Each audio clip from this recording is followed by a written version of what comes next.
Guys, welcome back to my YouTube channel. For today's video guys, ayan, magluluto tayo ng adobong baboy guys. So ayan guys, tara, igigisa natin muna ang ating baboy.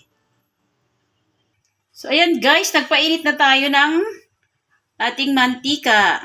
Kaunting mantika lang guys, hindi rin maganda pag maraming mantika. Kasi nagmamantika ng ating baboy. So ayan, hintayin lang natin kumulo at bago natin igisa ang ating sibuyas at bawang. So, ayan guys. Ano na siya? Mainit na yung mantika. Lagyan na natin ang sibuyas at bawang. Ayan. Pinagsabay ko na siya.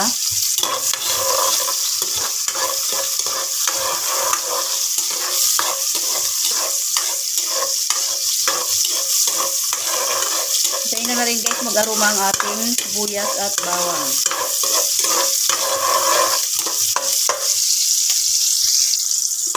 Ayan guys, pwede natin ilagay ang ating karning baboy.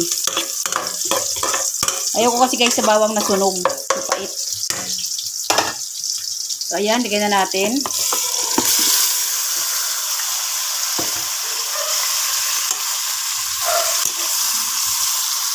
Ayan, halo-haloin natin guys.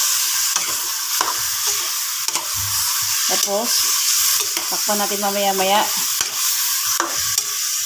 Yan, mamaya-maya lagyan natin siya ng mga ricado. Balikan natin mamaya-maya ito guys. Pag medyo malambot na. So ayan guys, nagtubig-tubig na siya. Tanggal na ang lansa nito guys. Patuyin lang natin ng konti guys bago natin lagyan ng tubig para lumambot. So ayan, balikan natin maya-maya. So ayan guys, nilagyan ko na siya ng tubig. Siguro mga 4 na basong tubig para malambot na malambot. So, ayan. Balikan natin mamaya-maya guys. Pag super lambot na. Bago natin timplahan. Kung nagluluto kasi ako guys ng adobong baboy, pinapalambot ko muna siya bago ko siya timplahan. So, ayan. Balikan natin maya-maya. Guys, malambot na siya. Nilagyan ko na siya kanina ng paminta, laurel, bitchin, toyo at suka. Din nung matuyo na siya, malapit na siyang matuyo guys. Naluan ko siya ng ampalaya. Ayan, para may kaunting gulay tayo. Huwag natin i-overcook guys ang ating ampalaya para hindi siya mapait. So, ayan guys. Luto na ang ating ampalaya kasi kanina na ko pa ito nilagay. Ayan, pwede natin siya patayin. Ito ang ating ulam guys. Ayan. Adobong baboy na may ampalaya. Hindi ko na guys, kaya maputla yan siya guys kasi konti lang nilagay kong toyo kasi nilagyan ko siya ng beef cubes. So ayan guys ang ating ulam for today's video.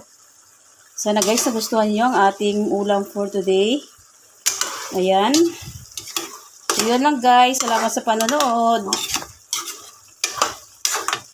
Yan. At magpi-plating na tayo mamaya.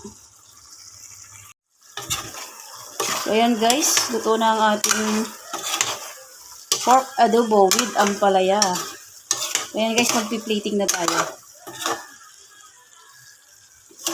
Luto na ang ating ampalaya. Overcook yata guys ah. Parang napabayaan ko. So, ayan guys, nag-plating na tayo. Luto na ang ating pork adobo with ampalaya. So, yun lang guys. Salamat sa panonood. Please like, share, and subscribe. God bless.